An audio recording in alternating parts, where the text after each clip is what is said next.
господинот Пауновски, иако не во областа на животната средина, ги разоткри или ги разголи проблемите.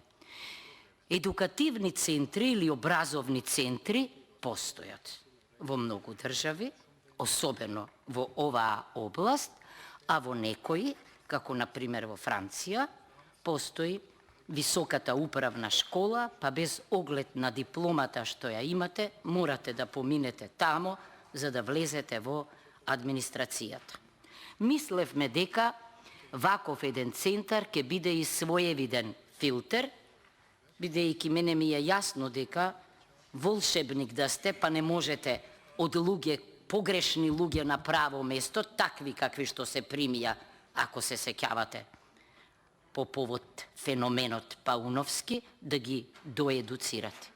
И затоа мислевме дека обично таму прво се поминува еден скрининг тест, за да се види кој е кој и дали може да се едуцира во оваа област, бидејќи за жал оваа држава се соочува со освета на слабите студенти. Ама тие ги освоија сите места и партизацијата и политизацијата и на оваа професија, инспекторската, доведува до феномени со кои се соочуваме. Да нема одговорност, да нема регистрирање на она што им е пред очи или што го слушаат, и затоа ние тонеме.